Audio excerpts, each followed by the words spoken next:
Hello বন্ধুরা, কেমন আছো তোমরা সবাই? আজকে তোমাদের সাথে শেয়ার করব এগ আর চিকেন দিয়ে খুব মজার স্ন্যাক্স রেসিপি। খুব সহজেই বানানো যায় আর খেতে দারুণ হয়। এই রমজানে একবার একে ট্রাই করাই যায়। এখানে নিয়েছি 1 কাপ ফ্রাই চিকেনটা ফ্রাই করে নিয়েছি। তার সাথে নিয়েছি সিদ্ধ আলু 1 কাপ, 1/4 কাপ নিয়েছি গাজর কুচি, আর তার সাথে 3 চামচ ক্যাপসিকাম, একটা মিডিয়াম সাইজের পেঁয়াজ কুচি করে নিয়েছি, 3 চামচ ধনে পাতা, 1 চামচ চিলি ফ্লেক্স, এর সাথে এখানে অ্যাড করব 1 চামচ লবণ, আর তার সাথে সামান্য হলুদের গুঁড়ো অ্যাড করেছি। আর এখন দিয়েছি 1 চামচ চাট মশলা, 1 চামচ রেড চিলি পাউডার। খুব ভালোভাবে মিক্স করে নেব। চিকেন আর ভেজিটেবলস দিয়ে তৈরি এই স্টাফিংটা যে কোনো স্ন্যাক্সে বানালে দারুণ লাগবে। ভালোভাবে মিক্স করে নিতে হবে। স্টাফিংটা এখন রেডি হয়ে গেছে, এটা সাইডে রেখে দিচ্ছি।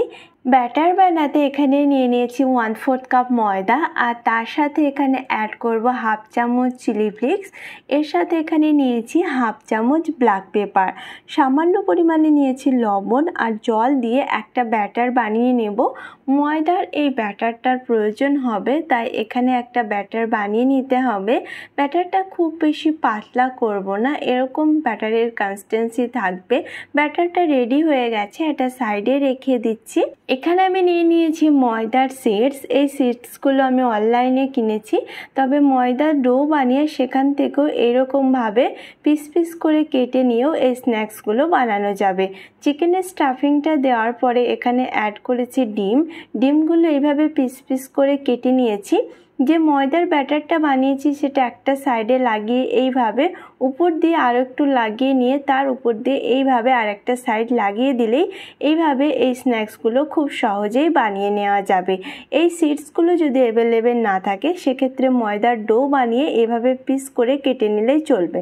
ব্যাটারে এইভাবে ডিপ করতে হবে দুটো সাইড। আর এখানে আমি নিয়েছি সময়, আর সেই সময় দিয়ে এইভাবে দুটো সাইড ভালোভাবে কোট করে নেব। সময়ের জায়গা এখানে ব্রেড ক্রাম্বস দিলেও হবে, বা কর্নফ্লেক্স দিয়ে ভালোভাবে কোট করে নিলেও চলবে। এইভাবে কোট করে নিলে ভিতর থেকে স্টাফিংটা বেরিয়ে আসবে না, দেখতেও খুব ভালো লাগবে। তো সময় যদি না থাকে সেক্ষেত্রে এখানে কর্নফ্লেক্স বা ব্রেড ক্রাম্ব ইউজ করা যাবে। যতগুলো স্ন্যাক্স হবে এইভাবে বানিয়ে নিতে হবে। সিঙ্গারা বানানো বা যে কোনো স্ন্যাক্স বানানোর জন্য এই সিডসগুলো অনলাইনে অ্যাভেলেবেল আছে। খুব কম প্রাইসে অনেক সিডস কেনা যায়। এগুলো এখন ভেজে নিচ্ছি। তেলটাকে খুব ভালোভাবে গরম করে নিয়েছি, আর ফ্লেমটাকে মিডিয়াম রেখেছি। মিডিয়াম ফ্লেমে ফ্রাই করে নিতে হবে। যেহেতু এটা খুব পাতলা একটা সিডস, তাই খুব তাড়াতাড়ি ফ্রাই হয়ে যায়।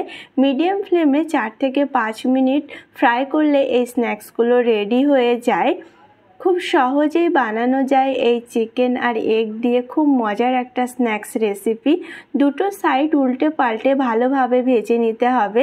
কালারটা যখন এভাবে ব্রাউন চলে আসবে, দেখতে পাচ্ছ এটা ভাজা হয়ে গেছে। এখন এগুলোকে তেল থেকে উঠিয়ে নিতে হবে, আর গরম গরম যে কোনো সসের সাথে সার্ভ করলে খেতে কিন্তু দারুণ লাগবে। চিকেন আর ডিম দিয়ে তৈরি এইভাবে এই মজার স্ন্যাক্স এই রমজানে একবার ট্রাই করো। আশা করছি সবার খুব ভালো লাগবে। দেখতে পাচ্ছ কতটা সুন্দর হয়েছে, ক্রিপসি, আর খেতে দারুণ মজার হয়। স্টাফিংটা ভেতর থেকে একেবারে বেরিয়ে আসবে না, অনেক ক্রিপসি হবে, তার সাথে সাথে খেতে কিন্তু দারুণ মজার হবে। স্টাফিংয়ে ভরপুর এই রেসিপি আজকে যদি কোথাও ভালো লাগে থাকে একটা লাইক অবশ্যই করো। এরকম মজার রেসিপি দেখার জন্য আমার চ্যানেলকে সাবস্ক্রাইব করো।